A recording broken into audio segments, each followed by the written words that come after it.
It's quite cooling, to say the least.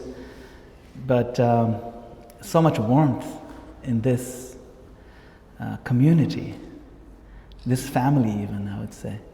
You're so close-knit and there's so much love here that I feel very compelled to take more and more of your kind association, and I look forward to, hopefully I can come again in the future shortly and get more of your inspiring energy today. So that's the prayer. We're just gonna chant a few. We can chant this together. Om Jnanatirmirandasya Jnananjana Shalakaya Chakshurunmilitam Yena Tasmai Shri Gurave Namaha Shri Chaitanya Manobhishtam Sthapitam Yena Bhutale Swayam Rupa Kadamahyam Dadati Swapadantikam Vandeham Shri Guru Shri Yuta Padakamalam Shri Gurun Vaishnavamscha Shri Rupam Sagrajatam Sahagana Raghunathanvitam Tam Sajivam Sadvaitam Savadutam Parijana Sahitam Krishna Chaitanya Devam Shri Radha Krishna Padan Sagana Lalita Shri Vishakhanvitamscha He Krishna Karuna Sindho Dinabandho Jagatpate Gopesha Gopika Kanta Radha Kanta Namostute Tapta Kanchana Gaurangi Radhe Vrindavaneshwari Vrishabhanu Sute Devi Pranamami Hari Priye Vancha Kalpatarubhyascha Kripa Sindhubhya Evacha Patitanam Pavanebhyo Vaishnavebhyo Namo Namaha Jai Shri Krishna Chaitanya Prabhu Nityananda Shri Advaita Gadadhara Shivasadi Gaura Bhakta Vrinda Hare Krishna Krishna Krishna Hare Hare Hare Rama Rama Rama Hare Hare.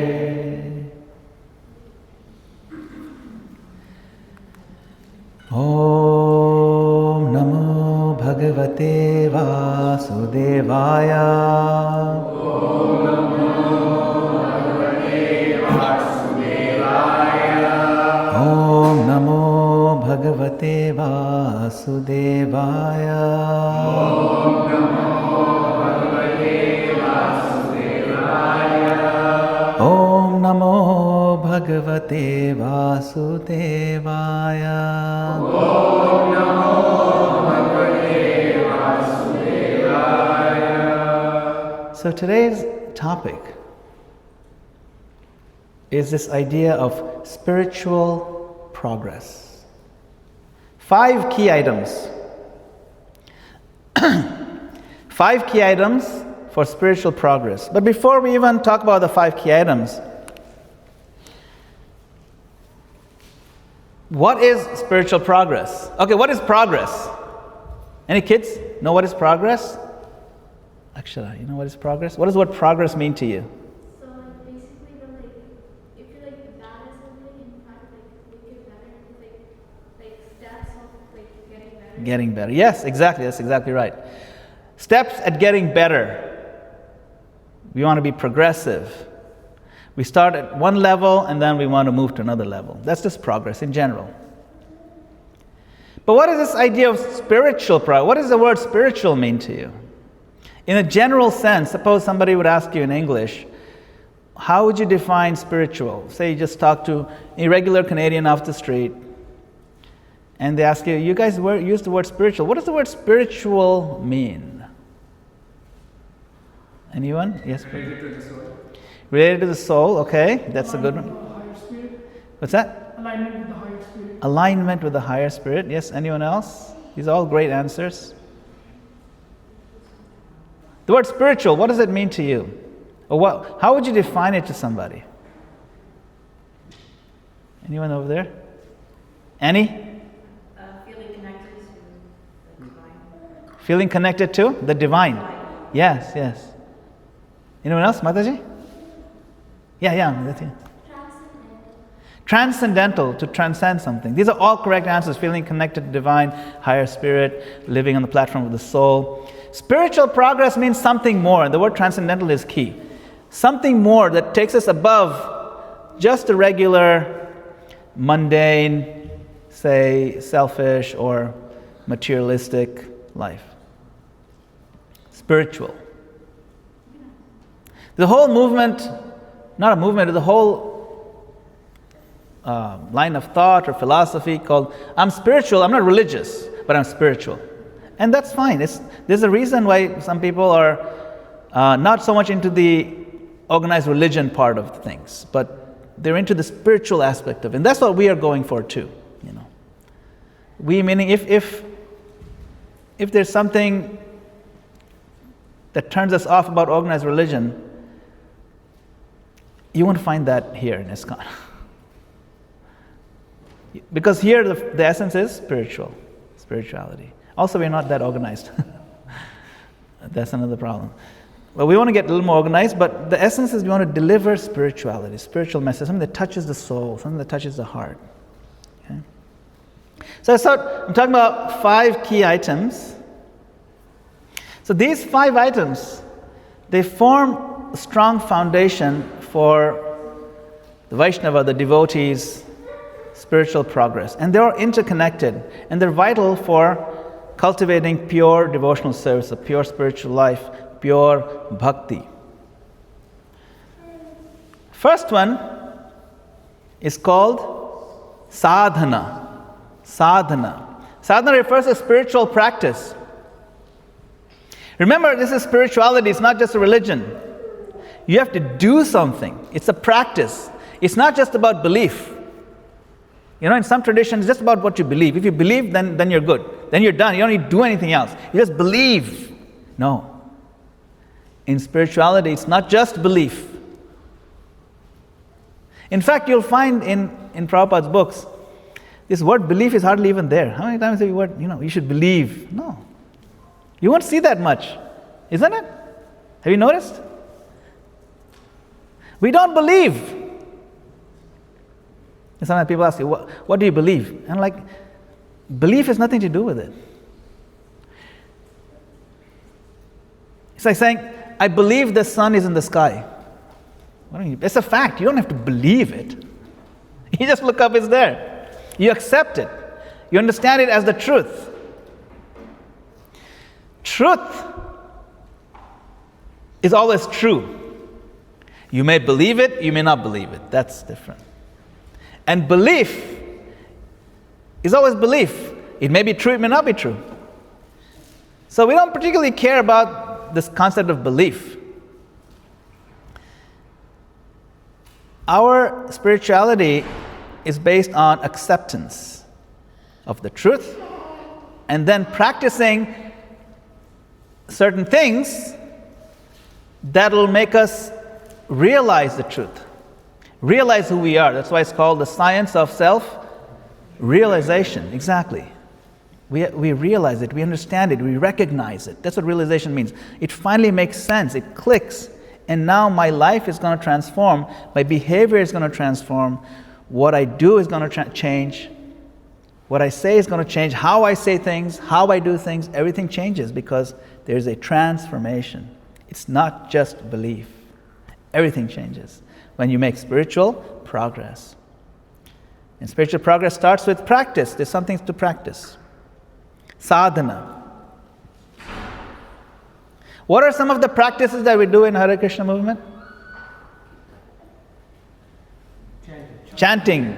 We chant what? Hare Krishna, Krishna Krishna, Hare Hare, Hare Rama, Rama Rama, Hare. We meditate on it.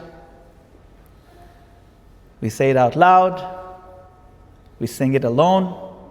We sing it in a group. We sing it with musical instruments or just without. It doesn't matter. The main thing is we utter or recite these beautiful names of God. and that are very uplifting. So that's a big part of our sadhana. Another aspect of sadhana is what? Reading, studying, that's right. So we understand things better. So we regularly study, we regularly read, or we regularly discuss. Like what we're doing right now, discussion, it is sadhana. This is one of the spiritual practices, okay? But there's another specific one that will focus on the reading part, okay? But the main spiritual practice is chanting. Then another aspect of the 5, pillars of spiritual life, what's the next one? Seva. Seva. Seva means what? Yeah, selfless service. Selfless service, seva. The first one is sadhana, spiritual practice. Second one is seva, is selfless service. Means you do something for other people. You do something selflessly for others. It's a big part of making spiritual progress. Right? Good. Then the third one, you already mentioned it, but we give it its own petal here. Swadhyaya. Swadhyaya means, I have to put it. It means scriptural study. The word swadhyaya refers to study. But if you look at the root of the Sanskrit, swa means what? Self. And dhyaya means to meditate on, to reflect on, to think deeply about. Dhyan. To give attention to. When you give attention to yourself, but to understand the self, you have to understand knowledge. So swadhyaya is the study of the self. And the study of the self focuses on study of spirituality and spirit, because the self is spirit. Therefore, we give it its own pillar, scriptural study. So first is sadhana, which means spiritual practice. Second is seva, selfless service. Third is svadhyaya, scriptural study. You see, most of it starts with the letter S. It's interesting. Fourth one is what? Sangha. We talked about this the other day. Sangha means what? Spiritual association. Association. And if we take it apart, we say ga means to go somewhere, and sang means with a bunch of people. So we go somewhere together. So we are all going together toward God, toward the divine, toward spirit. Sangha. Sometimes also known as Sat Sangha. Sat means, what does Sat mean? True. True Sangha. Sat Sangha means that association that brings us closer to the truth. Absolute truth. Sat is the truth. The word Sat also means eternal. Eternal Sangha. Because truth is eternal. That's why we say Sat. To speak the truth means Satya. Satya Vachan. So Sat Sangha. We go together. The opposite of Satsang is what? Dusanga. That's also a thing where we associate with people who take us further from the truth. It's called dusanga. We call it bad association, bad company. We're always worried about our children, that our children should always be in good company. Like when they get in school, make sure you choose good friends. Don't go with the bad boys, How the kid is supposed to know what is dusanga, what is satsanga? We have to train them. You have to see, these are elements, of dusanga. These are elements of satsanga. Someone who's telling the truth, that is satsanga. One who's telling lies all the time, that is dusanga. Like that. Sangha is very important because who you associate with is going to tell you who you are. It's like, you don't need to introduce yourself to me, just introduce me to your friends, I'll know who you are. See? If you tell me these are my closest friends, I look at them, okay, now I know who you are. If all my closest friends are golfers, then you're a golfer also. You like to play golf, for sure. If all my closest friends are musicians, it's a good chance I'm a musician, right? Something like that. So your Sangha defines who you are. So, sadhana, seva, swadhyaya, Sangha, and the last one is Sadachar. Sober behavior. Good behavior. Jai Shri Gauranitai ki Jai. So, sadhana, seva, swadhyaya, sangha, sadachar all starts with S. Even the translations start with letter S. Spiritual practice, selfless service, scriptural study, spiritual association, sober behavior. These 5 aspects form a strong foundation for a Vaishnava's spiritual progress. They are interconnected and they're vital for cultivating pure bhakti. Let's talk about these one by one.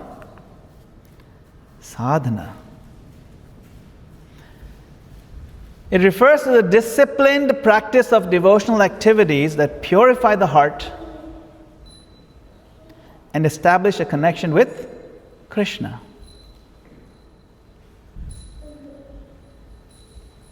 Disciplined. Discipline means even if you don't feel like doing it sometimes, you still do it. Because we have to overcome our tendency to be lazy. So sometimes we have to push ourselves, So what are the aspects of sadhana, the core practices? The core practices, like we mentioned, chanting the Hare Krishna Mahamantra, Hare Krishna, Krishna Krishna, Hare Hare, Hare Rama, Rama Rama, Hare Hare. That's one. The other one is regular attendance of temple program, like what we're doing right now. You're attending temple program, gatherings, sometimes at homes or at the temple. You perform arti. We just did arti earlier. We did some kirtan earlier. Then another core aspect is the regulative principles. We follow 4 regulative principles to avoid 4 kinds of sins, because that keeps our mind and our consciousness clean. No meat eating, no gambling, no intoxication, no illicit sex. These 4 regulative principles we avoid. We follow to avoid the sins so that our consciousness remains pure and clean. Then another aspect of sadhana is regulation. Sadhana bhakti is practicing. So Srila Prabhupada says in the morning walk, sadhana bhakti is practicing. Practicing what? Truth is there, he says.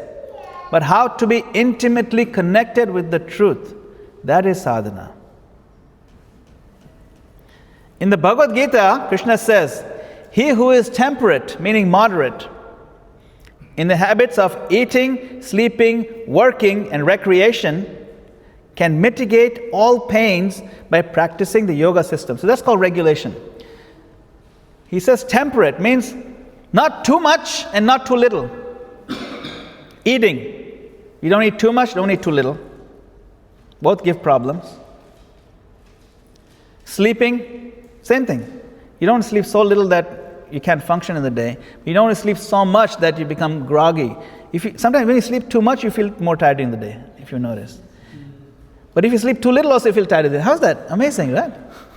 That means there's a sweet spot, just the right amount, right quality. But this, you see, Krishna is giving very practical advice in the Gita. You be temperate. Find the sweet spot that works for your health, for your focus, for your mind. Same thing with working, he says, working. We can also work too much. Some people are workaholics. They use the same kind of word, workaholic, alcoholic. It's like, it's an addiction and it can destroy you. But sometimes we feel only if I work, 80 hours a week, 90 hours a week, will I make anything of myself. Sometimes we convince ourselves. And maybe it's fine for you, but for most people, that's too much. For some people, 90 hours, they don't break a sweat, they'll be just fine. It's okay. But for the majority of people, they have to be careful. Also, don't work too little, because then you lose your ability to do anything. You have to do something. You have to do something productive that contributes to the community, to society. Work doesn't just mean work in the corporate world or making money. Work just means doing something meaningful. When you give yourself to work for spiritual life, that's also work, So all that counts. Krishna says working, keep it moderate. Recreation also. What is recreation? Not watching TV. TV is not recreation. Recreation means doing things that keep your body fit, like going for a walk, exercising, generally going for a walk or a swim or something like that. Of course, you don't want to be swimming 8 hours a day either, unless you're like an Olympic swimmer or something. But in general, you do a little bit, a few times a week, or maybe a daily walk, a few minutes. It's good for you. You need it. Everybody needs to move your body a bit. Our Guru Maharaj, Bhakti Marg Swami Maharaj, he's a big fan of walking. He showed us how just by walking you can touch people's hearts. He sets an example. Srila Prabhupada, a big fan of walking. Every morning, no matter what time zone he is in, he would wake up and go for a little walk. So, we have to regulate. When you moderate and regulate, then you can focus. Now, we can offer some practical tips on sadhana. Our main sadhana practice we mentioned is chanting Hare Krishna. And we do it on these japa beads. You see some devotees wearing these bags around their necks. Those are japa beads. And we chant the rounds every day on the beads.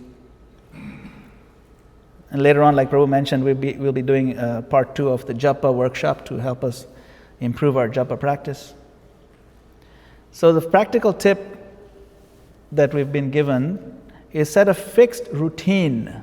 Chant a little bit japa every day. Every day fix the routine. And when we engage in the practices, engage with mindfulness, engage with focus. And what's the impact of all this? The impact is that it cleanses the heart of unwanted things. Unwanted tendencies, misgivings, unwanted inclinations, unwanted habits, unwanted negativity and thoughts. It cleanses us of this. It's true. Ask any devotee who's been practicing for some time. Why do you've been doing it for how many years, Prabhu? 5 years. 5 years. Why do you keep coming and doing this year after year? Well, I'm seeing a difference in myself. I'm actually seeing the negativity gradually being washed away. It's true. Otherwise, if it wasn't working, people wouldn't keep coming year after year. Trust me. This is a complete free country. You're not being forced to do this. Nobody's forcing these devotees to come, and you have to do this. No. The devotees do it because there's something that's working. You see the effect that it has.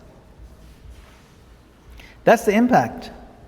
And it helps in developing stronger and steadier devotion. That's why sadhana, these core practices, are very important. Okay? Then we move on to seva. Seva, we talked about that. It's selfless service rendered for the pleasure of Krishna, for the pleasure of God, and His devotees. It includes both practical things and devotional activities.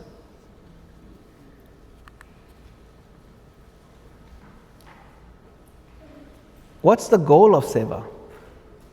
It's the means to connect to Krishna. Yeah. Seva that we do when we serve, even if it's just like cleaning a little bit over here, or helping out serving in the kitchen, or fixing something that's broken, this is selfless seva.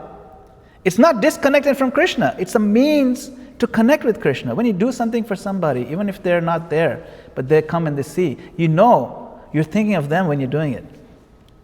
And when they come and see, they'll be very pleased. Say someone you really like and you want to impress them, you do something nice for them.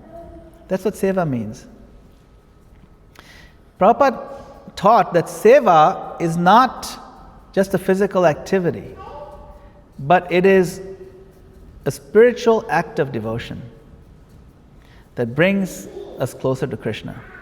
It transforms mundane activities into spiritual practices when it's performed with the consciousness of pleasing God. In the Gita, Krishna says, whatever you do, whatever you eat, whatever you offer or give away, and whatever austerities you perform, do that as an offering to me. Yad karoshi, yad ashtasi, yad juhosi, tadasi yad. It's like that. This reflects the essence of seva. We're doing it anyway. See, we're going to eat anyway, so do it offer it to Krishna. And now the eating part that you're going to do anyway, it becomes seva. It's so cool. Of course, the key component of seva is selflessness. True seva is devoid of material motivations, such as fame or power or even personal sense of satisfaction. Instead, it is performed purely out of love for Krishna and his creation.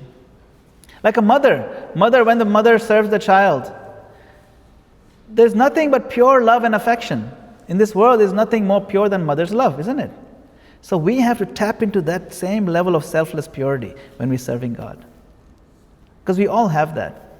It's actually in our nature to serve purely. See? It's just that in our conditioned stage, we have kind of become too used to being selfish. But when we do selfish things, it actually doesn't make us satisfied. Only when we do something selfless, we actually feel satisfied. It's amazing. So Prabhupada often said that seva should not be about what I get. Stop. What I get. But rather, what can I give to Krishna and others? You see? What is seva? Seva is serving humanity. Prabhupada highlighted serving Krishna's devotees, the Vaishnavas, is direct form of serving Krishna himself. This includes offering hospitality and assisting in their spiritual journey, respecting them. Sure, that's fine, we serve the devotees, but what about other humans out there? When you extend seva to humanity by sharing Krishna consciousness, distributing prasadam to the hungry people, everybody's hungry, and spreading the teachings of Bhagavad Gita to help them uplift their life, this is an integral part of this service. It is our duty to serve the humanity, isn't it?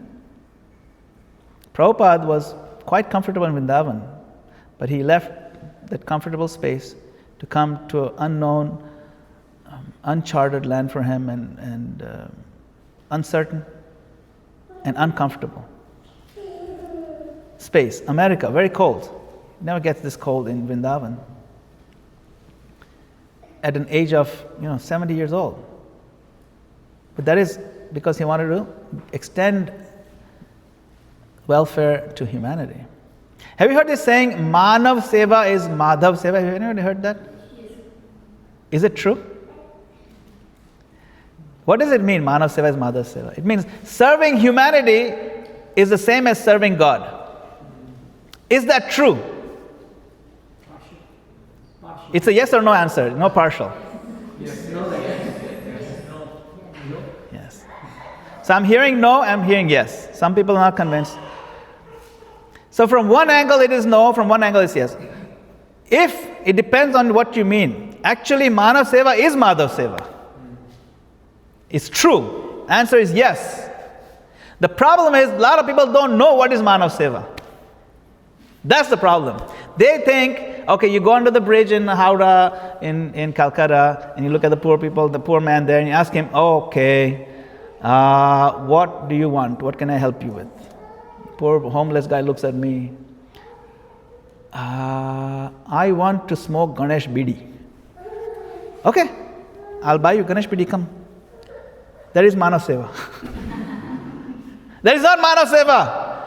The guy wants poison, you give him poison because he asked for it, doesn't mean that's Manav Seva, you're actually killing him.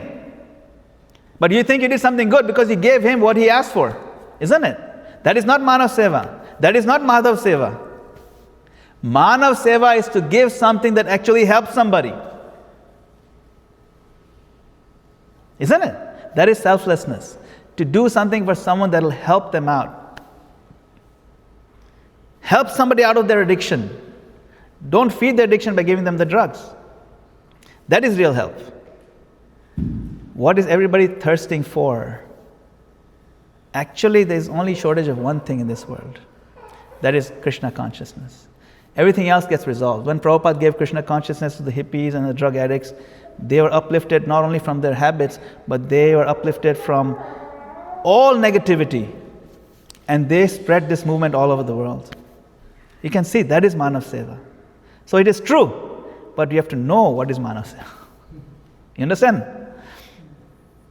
So we can do, what are some practical ways for Seva? Cleaning the temple, of course. I mean, it's very clear that all of you have been engaging in that very nicely, because this temple is so clean. I just love it. It's spotless. Look at this, like nice, you know.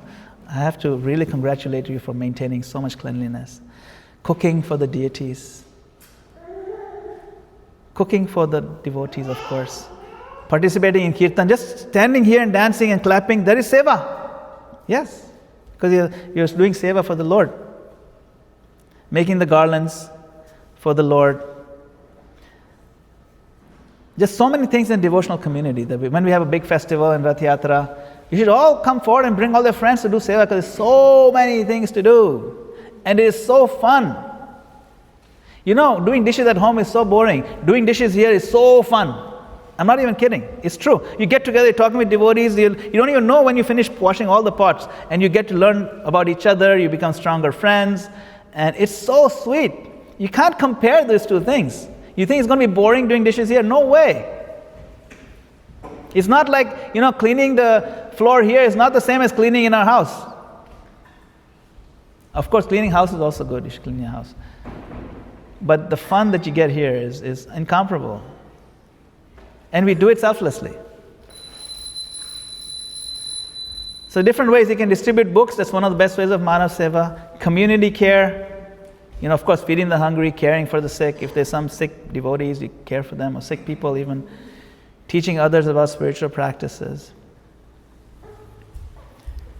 So, what is the impact? The impact of doing seva together, it fosters harmony, it fosters unity. Shishi Gaurita ki jai. You have a sense of family, a sense of community. It fosters unity in this group. Encourages collaboration. You learn so much teamwork. You learn the dynamics of human behavior. It aligns with Krishna's plan and fosters cooperation. That is seva. Then point number 3 is what? Svadhyaya. This refers to regular and systematic study of Vedic scriptures, especially Bhagavad Gita, Srimad Bhagavatam, and other works by Srila Prabhupada. Prabhupada has written many books. There's so much to study. It's very important. Why is studying important? Srila Prabhupada said, religion without philosophy is just sentimentalism, or sometimes fanaticism. And philosophy without religion is just dry speculation. You do need a synergy of both. When we bow down and our children ask, why are you bowing down to this altar? You have to be able to give a good answer. When you see the different forms of the Lord, or sometimes, you see, when the children see these different things that we're doing and we can't explain to them, then these children think you guys are just sentimentalists, or you're fanatics. You can't explain to me in simple terms. That's why we need to study. We need to have good answers, not made-up answers. One time I was going to temples. It was when I was a kid, and I saw another kid asking, "Mummy, why God has elephant head?" Beta, aisa nahi puchte. Don't ask these kind of questions. That's the end of that kid's. That's a very good opportunity to explain something, to tell a story, to give them reasoning, some meaning. There's some meaning, so much depth in our scriptures. But now, because we don't know, but we can't say we don't know in front of our children, right? So we say, don't ask those questions. Disrespectful. That's why we need to know. And if our parents didn't teach us, that's okay. It's not their fault. They didn't have time. We should make time for our children. It provides philosophical grounding and clarity in devotional life. You should not be lazy about this. It protects against doubts and misconceptions. It nourishes our intellect with transcendental knowledge.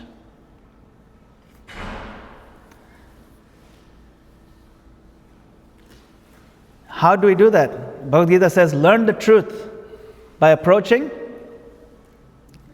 spiritual master. That's right. Approaching a spiritual master, approaching a guru. Inquire submissively, render service to him. Seva is connected to this Svadhyaya. Seva Swadhyaya. Srimad Bhagavatam says, by regular attendance in classes on the Bhagavatam and by rendering service to the pure devotee, there it is again, all that is troublesome to the heart is almost completely destroyed. Just think about it. Nashta prayeshu abhadreshu nityam bhagavata sevaya. Chaitanya Mahaprabhu teaches this in Chaitanya Charitamrita.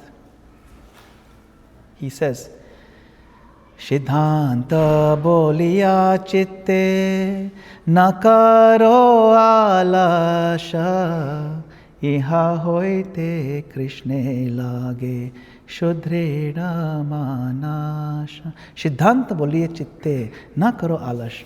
In this matter of studying the philosophy of Krishna consciousness, don't be lazy. This is what's going to strengthen our faith and our heart closer to, the lotus feet of Radha Krishna. We'll understand what it's all about. We'll understand the purpose of life. We'll understand how the world works. It's not that, you'll be a fool in the world. No, you'll understand human behavior. Devotees who come out of studying all this become super sharp. Nobody can cheat them in the world. Get a lot of clarity by studying this Siddhanta. So, steadily, how can I do it practically? What are the practical ways? Steadily read daily a little bit of Bhagavad Gita, fixed number of pages, whether you're in the mood or not in the mood. Read a fixed number of pages, try to understand it. Bhagavad Gita, Bhagavatam. Be a sage, page by page. There's an app like that. It tells you that if you want to finish the Bhagavatam in 2 years, you have to read this many pages every day. And then you keep a track of it in an app. So it's called Be a Sage, page by page, something like that. You can look it up. You can use the app on your phone. Believe it or not, if you want to finish the whole Bhagavatam in 2 years, you have to read 43 pages every day. It's a lot. So then you can say, okay, 4 years. Then you can do 20 pages, 22 pages. Still, every day you must read a little bit, then you can finish the Bhagavatam. Even then it'll take you 4 years. So start somewhere. Don't just be like, maybe someday when I'm older. No. Old age never comes. It's true, ask old people. I'm not old. I think I'm not old. I'm already pretty old. So, participate in spiritual discussions like this. It's fun. It really livens the mind. Write reflections, write blogs, write essays. Think about it. Write them yourself. Don't write them on ChatGPT. Write them yourself. Because it makes you think. And then you can put in ChatGPT to fix your spellings and all that. This kind of thing protects us against atheistic arguments when you study, because you're strong now. It also helps you when you're trying to talk to somebody to convince them to also take the path. It's like preaching. You see, in Krishna consciousness, we don't force people. We pull them by attraction. We want to impress them by telling them, look, if you want answers, this is where you'll find them. And it's true, this is the only place, I've explored a few, spiritual paths in the past. This is the only place where I've seen where there's so much confidence that people at the end of lecture say, any questions? And the questions are answered so satisfyingly. I'm like, wow, this is the place to be. That's what it's all about. ISKCON is primarily an educational institution. Primarily. It's not a religious institution. It's a school masquerading as a temple. You see, that's what it is about. Okay. The next one, Sangha, the fourth one, refers to the company of like-minded devotees who inspire and support each other in Krishna consciousness. Chaitanya Mahaprabhu teaches sadhu sangha sarva shastra koi, lava matra sadhu sangha sarva siddhi hoy. Tell me who your friends are and I can tell you who you are. In Gujarati, any Gujaratis here? A few Gujaratis. Finish this sentence. Jevo sang tevo rang. Your color is based on your association. Color doesn't mean color for skin. Color means your mood, your inclination, your preferences. You'll be colored by those who are your associates. So we want to associate with those who are progressive devotees, those who are sadhus. Sadhu means not with long beard and never takes bath. No, that's not sadhu. Sadhu means someone who is excellent in their behavior. Sadhu word means excellent. Excellent person.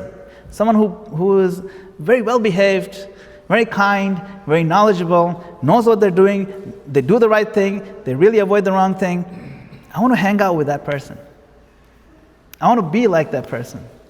That person became like that because he spent time hanging out with another person who was like that. Sangha is what makes us successful. So what are the types of Sangha? The types of Sangha, you serve together. Again, Seva comes in. You only serve together, you get Sangha. You hear and chant together. There are 6 exchanges of love taught to us by Rupa Goswami in Nectar of Instruction. There's 6 ways you can get Sangha. Or you can, and they're very easy. What are they? Dadati pratigrinati, guhyam akhyati prichati, bhungte bhojete chaiva. So, dadati pratigrinati means you give a small gift, you receive a small gift, just a small token. I was thinking of you, give something meaningful. That's a nice way of exchanging love. Guhyam akhyati prichati means, I'll tell you something that's close to my heart, something meaningful, and I'm opening up to you. And you open up to me also. It's, confidential thoughts, share thoughts. And then the other one is bhungte bhojete. We eat together. I'll bring something to eat for you, you bring something to eat for me. We always sit and break bread together. This is found in every culture. A businessman wants to make business or something, they'll do all these things. They'll give him a small gift, they'll meet in a restaurant, they'll open up their ideas. It's the same thing. But we use it, the same thing, Krishna consciousness. So we want to build relationship with progressive devotees, senior devotees, those who have come a long way. Cultivate bhakti friendships. Attend temple programs, cultivate these relationships. This is the power of Sangha. And then the last one, sadachar. Achar means pickles. No, not pickles. Achar means behavior. Behavior. Sadachar. It means proper conduct and etiquette as a Vaishnava. Reflecting humility, compassion, devotion. So, these are the components of sadachar. Trinadapi sunichena, be humbler than a blade of grass. Respect all living beings and try to avoid offenses. Don't be offensive. Oh, I didn't change it. There you go, sadachar. Okay, yeah. Yeah, because I have to change on both sides. You see that blade of grass? That's the first thing. And of course, you want to avoid offenses. There are 3 levels of Vaishnavas. Top level, middle level, bottom level. We actually want to try to move upwards. We don't want to remain at bottom level. Sadachar is what's going to determine which level we are at. How do you know a devotee is at lowest level? Their behavior is a little rough. The way they speak is a little bit insensitive. The way to do things is a little bit inconsiderate, thoughtless, maybe mannerless, maybe rude. They may not even know it. We should know our level. We should try to improve our level. Be a little nicer. That is called kanishta. Kanishta means the nishtha is weak. Nishtha means the faith is not that strong. So then they don't know that actually God is in everyone's heart. That nishtha is not there. That's why it's called ka-nishtha, without nishtha.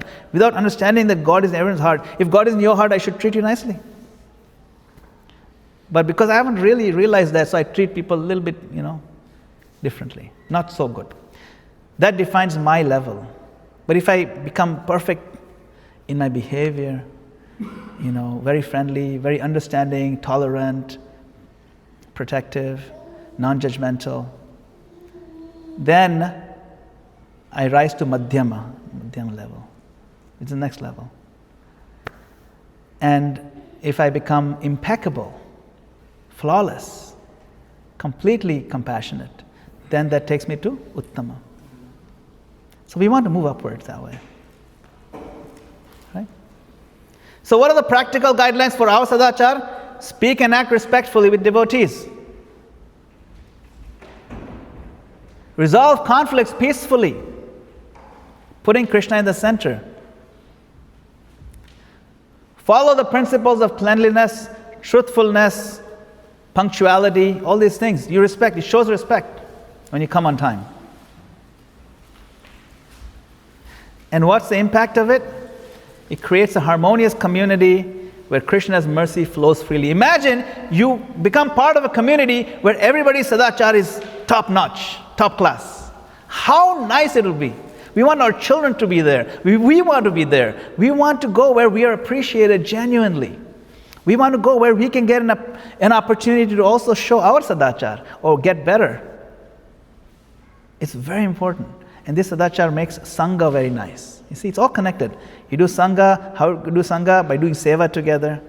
How do I know what to do, what not to do? Swadhyaya will teach me. And how do I get better and practice that sadhana? It's all connected. So sadachar is that final one. That's the pedal. Sadhana, seva, swadhyaya, sangha, sadachar. Okay? Shri Prabhupada said of all the different practices, spiritual practices, 90% of spiritual progress depends on this one instruction of chanting japa, Hare Krishna mantra, every day. So we should all take up japa practice. Sadhana is the first petal, it's a very important one. And the others will get strengthened by this sadhana. So take up japa every day, please. If you're not doing japa, please do it. Start right now. It's amazingly magical. In fact, even Krishna says in the Gita, of all the sacrifices, of the different kind of yagyas, I am japa. Yagyanam japosmi.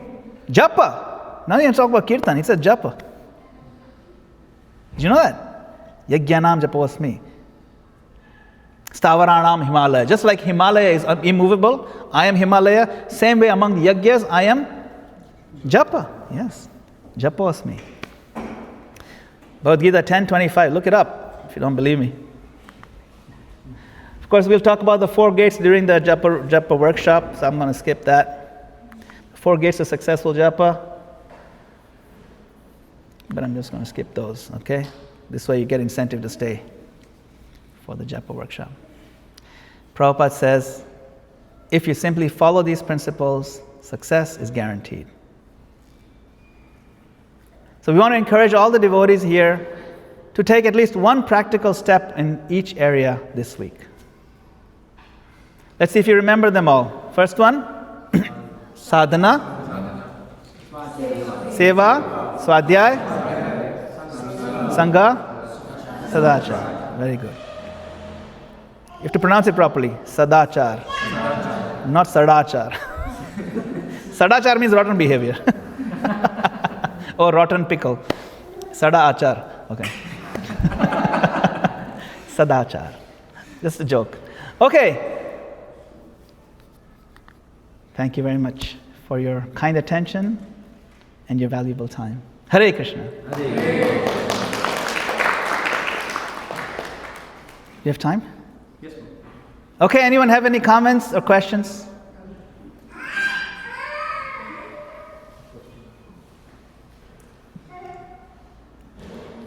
Yes.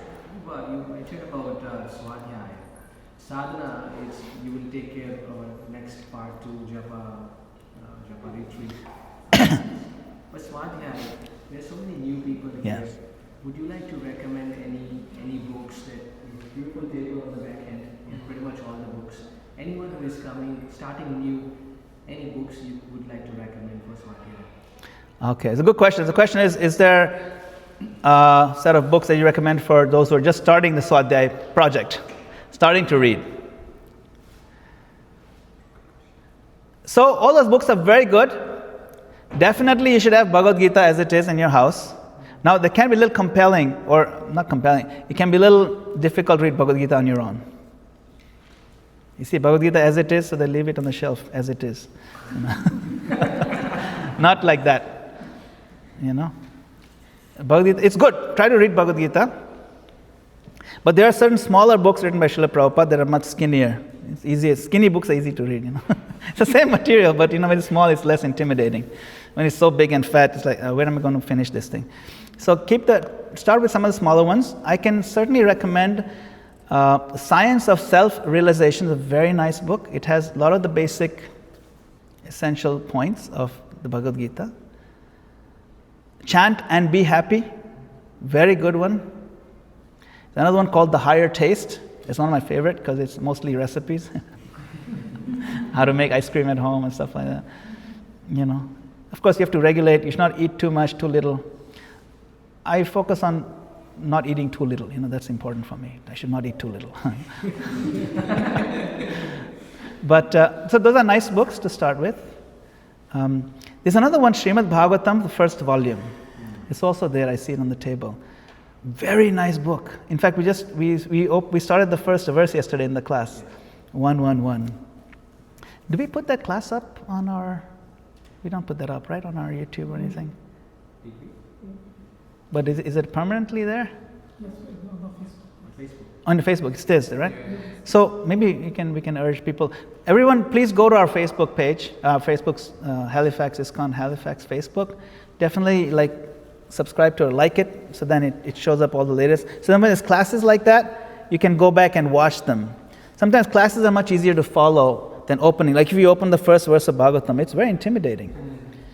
But you saw the class, we broke it down, right? So you can follow in the class. There's also some nice YouTube videos. Like I have a series called Bhagavad Gita Super Simplified for Absolute Beginners with a lot of slides. And we cover the whole thing in a few sessions.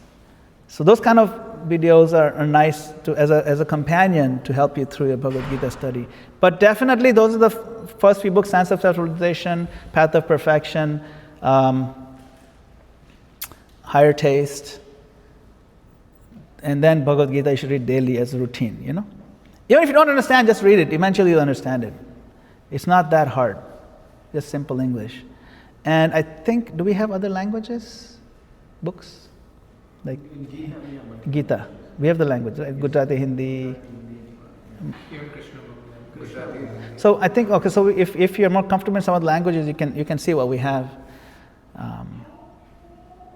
Definitely get a few books. You can also, if you don't have chanting beads, get those chanting beads.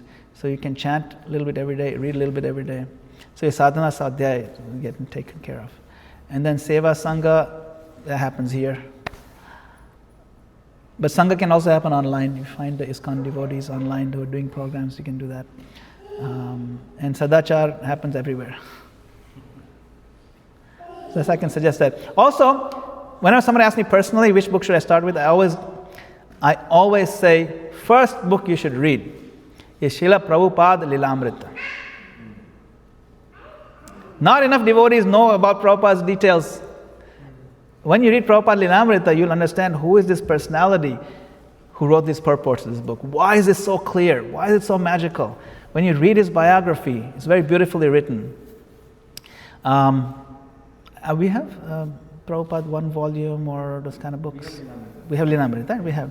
So definitely I would say invest in Prabhupada Lilamrita. Read it because it's a very easy read. It's like a novel. There's not much Sanskrit or anything like that. It's just simple, plain English and very beautifully written. Written by a very accomplished writer. He's written more than 300 books. It's very good. Very good read. You can see the struggles that Prabhupada went through to give this Krishna consciousness to the whole world. And his amazing background, his childhood life, his growing up in college. He grew up in the British India. It's really outstanding. It's like an adventure. There's also a series on Prabhupada's life. I think it's on YouTube now. It's called Abhay Charan. It was based on Prabhupada Lilamrita, made by His Holiness Bhakti Charu Swami Maharaj. So if you watch Abhay Charan on YouTube, you get a sense. But it's not a replacement for the book. The book has nice details. Read the book, watch the series. There's another series about Prabhupada called Acharya. You can watch that series as well. So become familiar with Prabhupada. You will gain a whole new dimension of appreciation of Krishna consciousness, because that's where you get Sangha of Prabhupada. That's what I generally advise. Okay. All right. Srila Prabhupada ki Jai. Hare Krishna. Samaveta Bhaktivinoda ki Jai. A group picture? Yes. Yeah, that would be nice.